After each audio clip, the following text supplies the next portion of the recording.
Excuse me for bringing this phone, but instead of printing a page, I just wanted to mention one quote to you.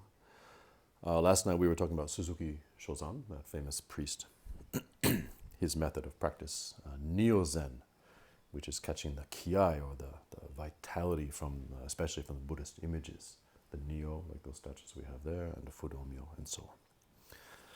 But he has a lot of teachings which are very cutting, very useful. One in particular, this is not the subject of my talk tonight, but I'm very fond of this quote. He was very critical of what he thought as a kind of tepid, milquetoast, less than energetic or vital Zen practice. There's a famous saying from the Hagakure, which is a samurai text. I don't remember the exact order, but basically that Zen priest should outwardly cultivate a great compassion, but inwardly have the same ferocious courageousness as the warrior, the samurai.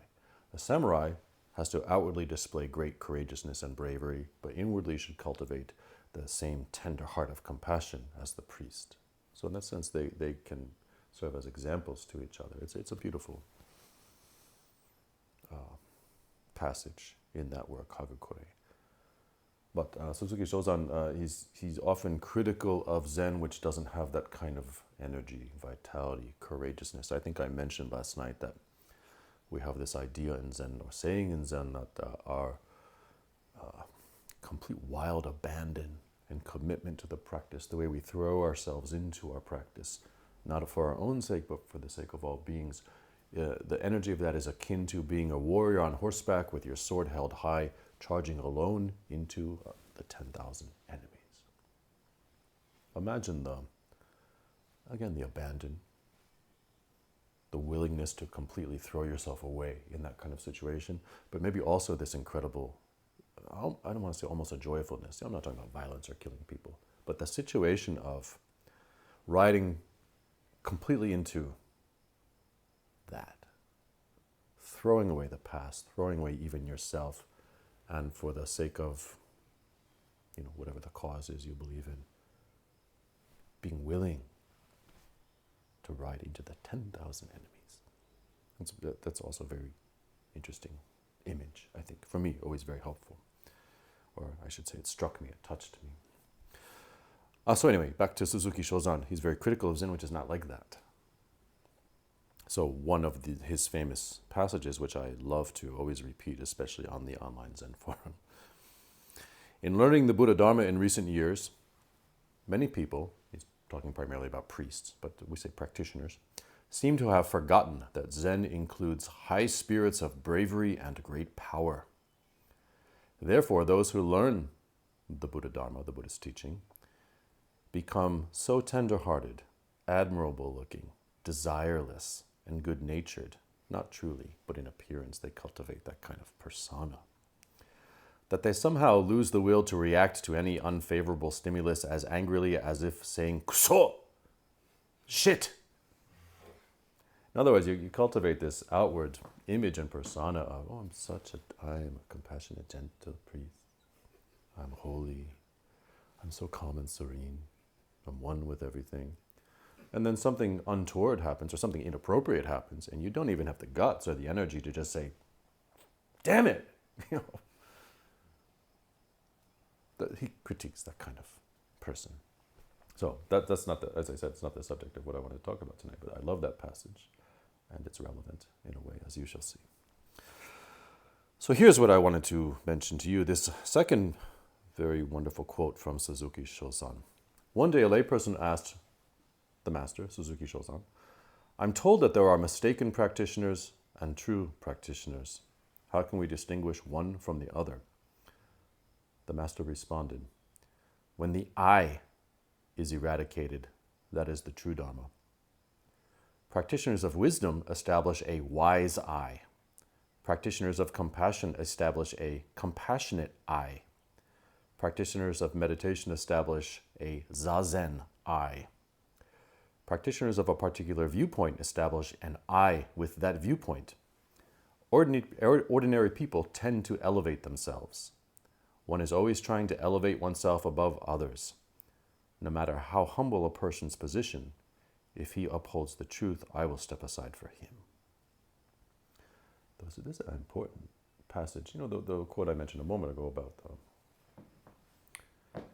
Zen practitioners who cultivate such a persona or outward appearance of what they think a Buddhist practitioner should be, but inwardly don't have the vitality or the guts to even say stop when they should. Something like that. They make of Zen, we make of Zen, many of us, another identity, another layer, another hat to wear on top of all the hats we already have. And we think we're practitioners. We sit hard, we do our best, we think we're doing our best. We, put a lot of effort into practice. But if we haven't left the mindset, the approach of using Zen to construct my identity, who I am, what I do, to reinforce my story, then it's a completely false practice and it's a complete waste of your life. Because the true practice isn't becoming something.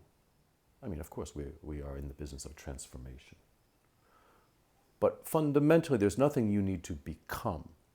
There's not an identity or story you need to build. You need to let go of your identity building and story building habit so that you can see clearly actually what you are. We don't need to attain any position. We don't need to think of practice in terms of some kind of progress or ranks. Of course, there is continued transformation and a path of progressive transcendence. We will experience that. But if we are thinking constantly in that manner of what I'm becoming, what I can do, what I'm good at, what I'm not good at. I'm a Zen layperson, but now I've done Jukai, so now I'm a Zen practitioner who did Jukai, and I have a Dharma name, so now I have that identity. And then I would like to be a priest, so I'm going to become a priest. Now I have special clothes, and people will view me differently because I'm a priest. In very subtle ways. I mean, I'm talking in a very gross, obvious manner. Very few of us think that way. But in very subtle ways, we think that way. As I said, we make Zen part of our identity building and story building. And Suzuki Shosan's point is that, of course, not just his point, the point of the Buddhist teaching from the time of Shakyamuni is Zen, practice is not about that at all. Practice is to completely cut through this reification, self-referential way of experiencing and seeing. That very profoundly, or that habit we are so profoundly enmeshed with of creating this false construct of an I and a me around which everything else in the universe revolves. If the practice and the experience that comes up from the practice isn't dissolving that stuff, cutting through that stuff, freeing us from that, freeing us from any limitations we think we have of who I am, where I came from, what my story is, this happened to me, and so on. Or, I would like to be this. This is my path. I'm destined for specialness. If the practice you're doing is not cutting through that stuff, of course it's a process, it takes time. Challenging that stuff, then it's an incorrect practice, and it just becomes another layer, again, of this story we tell ourselves about ourselves, which is the fundamental human delusion.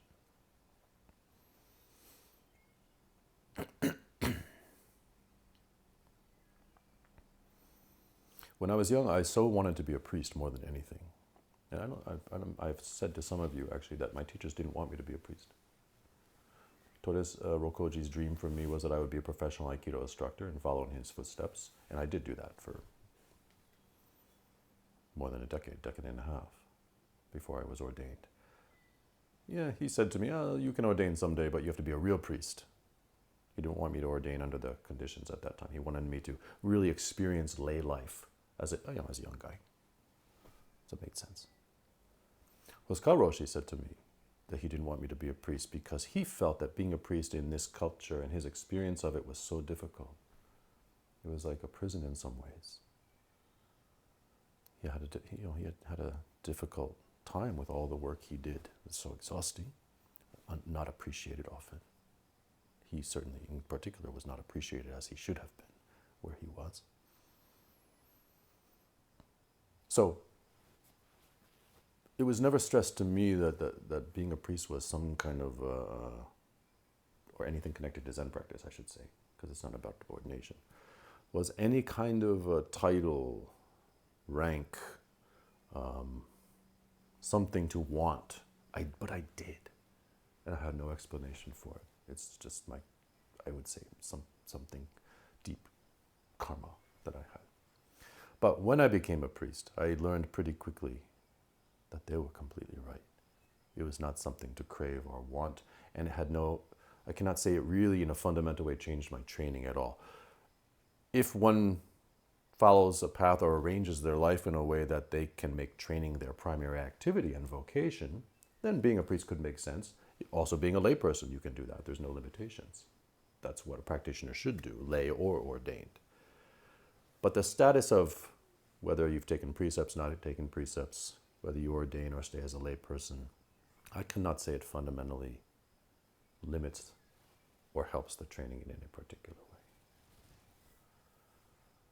But if we seize on those things as somehow inherently valuable in and of themselves, or as somehow, establishing my identity in some direction that I like to go, then it becomes a hindrance. As I said, another hat to wear upon all the hats you've already picked up in your life. I guess our culture, with the secularization of culture in the past few centuries, which is not entirely a bad thing, of course, especially when it comes to separation of religion and government. But with that also, with the sort of death of religion in the West in many ways, and the replacement of it with psychology, or the psychologization, is that a word? Psychologization. That's right? Okay. Thank you. Of some aspects of our culture. What are we raised to think? You have to self-actualize. You have to find out and express who you are. You have to express yourself. Because obviously everything that you could ever feel or experience is worth expressing.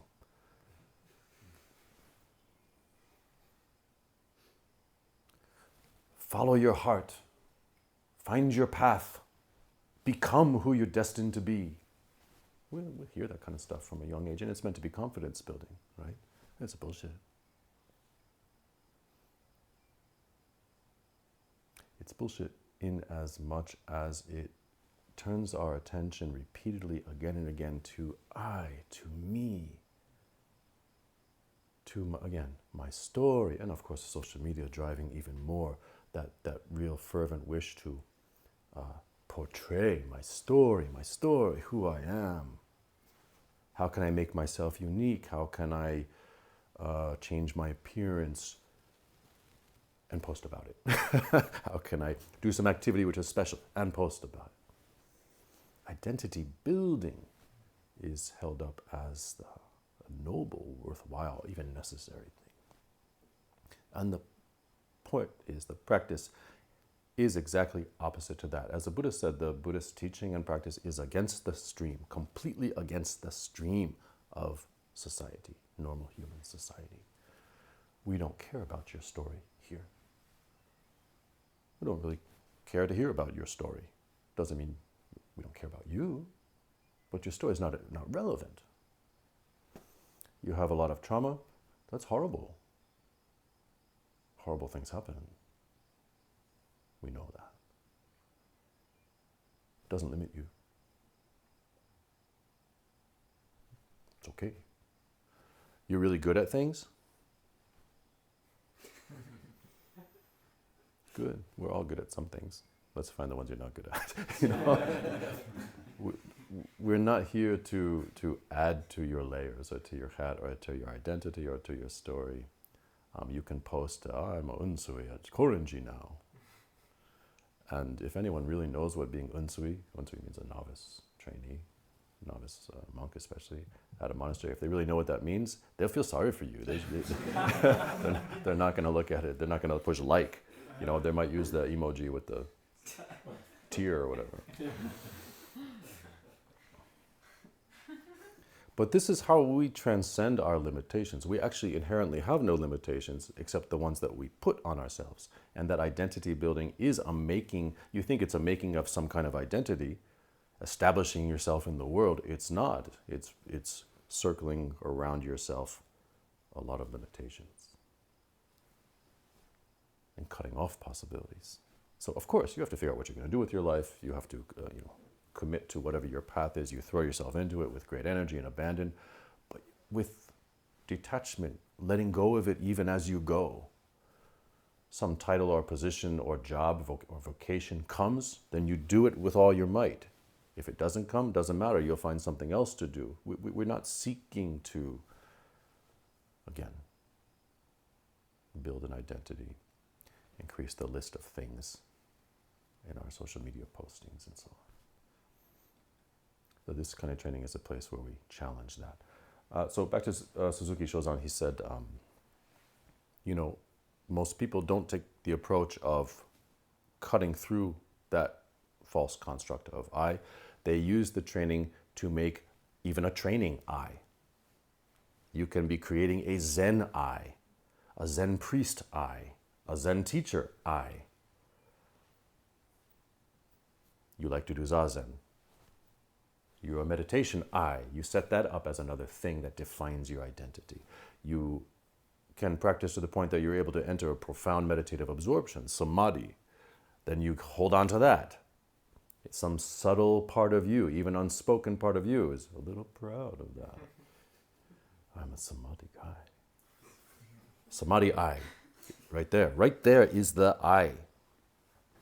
At that moment, that little feeling comes up. Even you have a profound awakening experience, which is a fundamental seeing through of that limitation or those limitations. Recognizing that what we call a sentient being is actually boundless, empty of an intrinsic limitation of I-ness or me-ness. But you have that experience, and then the next moment, your I-ness is resurgent, and now you're an enlightened I. You're an I who has had kensho. And it's very, very common, someone who's had an awakening, even, especially if it's a particularly strong one, to be a real asshole in the weeks and months afterwards. There's a way we have to deal with that kind of person to remind them, it's good, it's not good enough. You still suck. You still have a long way to go. Okay, now this. We typically give them something, in their practice, in their course of practice, if someone has that kind of deep, profound awakening. Right after that, typically, it's very useful to give them something that's going to completely trip them up and remind them, I still have a lot of work to do. Otherwise, again, they become I'm a awakened I. That's the danger of even having a profound awakening, or I don't like this word enlightenment, everyone uses it. You can have some kind of enlightenment experience. And if you don't immediately plunge into the post-awakening path, which is to revisit that continuously, refine it, embody it, bring all the actions of body, speech, and mind into accord with it. In other words, to not cling to it, but to continue to deepen. If you do not, at some point, enter into that path, that awakening you had, best case scenario, just becomes a memory. Worst case scenario, I wouldn't say this is common, but worst case scenario, you cling to it so fiercely and it becomes such a driver of egoistic inflation. Suddenly you become a monster. I think, as I have said, some people who have started destructive cults may have had some kind of legitimate awakening experience, some transcendent experience, shallow or deep. But because they had no path and no way to process it, work with it, be reminded that they're not quite there yet, regardless, now you've got a person all alone who believes, wow, I'm God. Or I'm the most enlightened person in the past 500 years. Disciples gather around me. Let's do something, It becomes a disaster.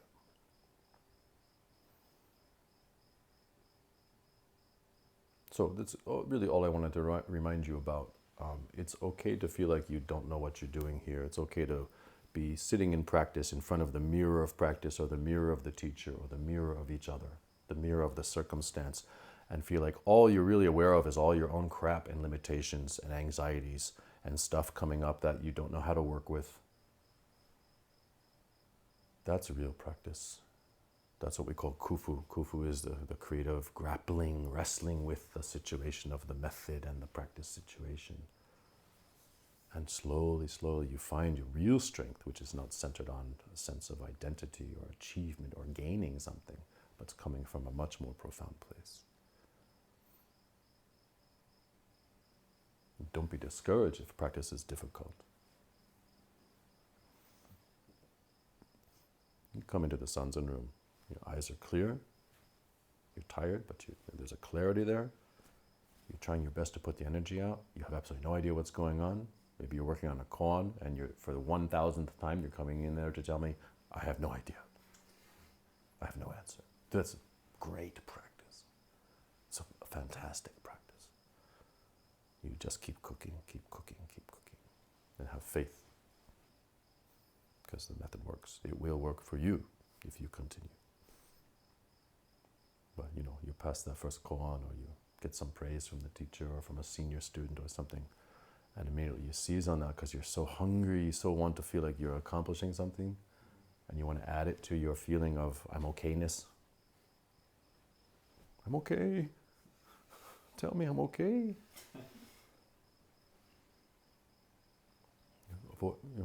Beware of that trap. You don't need it. What you truly are is boundless, has no limitations.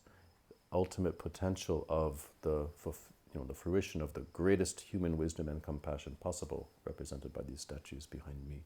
That is you. That is your potentiality. You have nothing to be ashamed of. Just be willing to charge into the 10,000 enemies and die and fail. I mean, think of that image. That's an image of failure. But think of the condition of the person that's teaching us something about practice. Don't make of any of the things you do here another identity. Zen person, real Zen person, can move in any circle, can interact with any kind of person, can be comfortable any place without fear. Because there's nothing to protect. There's a transparency there. Sometimes that kind of person, when you look at them in a certain kind of condition, it's almost like you can see through them. They're there, and there's energy, and there's activity, but there isn't so much of the I there as we're used to seeing in other people. And they have the freedom to go into, deal with different situations, different kinds of people.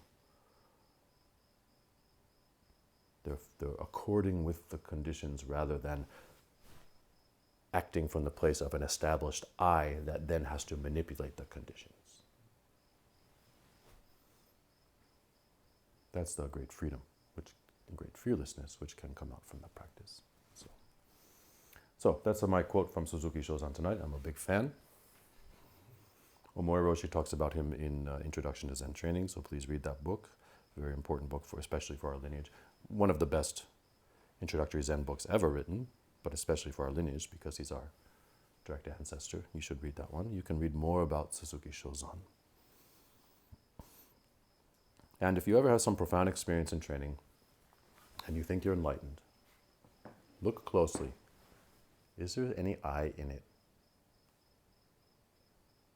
Even in the deep samadhi condition, certain kind of samadhi condition, you can feel very free, very, as if your boundaries have dissolved, as if you're somehow one with everything. Is there still an I in there? I'm one with everything. Is there still an I becoming one with everything? It's not the genuine awakening at all.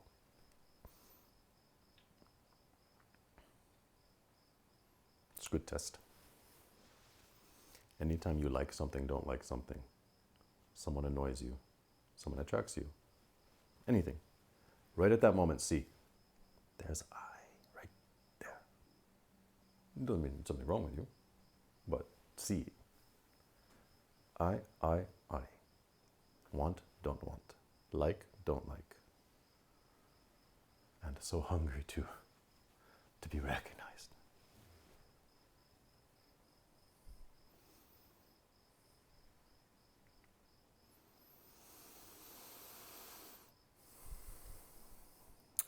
What is the word? Intoku. Intoku. Good deeds done in secret. It's a monastic term. The real monastic practitioner is, there's a tradition called intoku, hidden good deeds, virtue, or hidden virtue. It's the person who will get up in the middle of the night to do the worst dirty jobs like cleaning the toilet that no one else wants to do and not let anyone know that they've done it. That's the spirit of a practitioner. Different kind of practitioner will make sure you see that they're doing it. See the difference and check yourself again.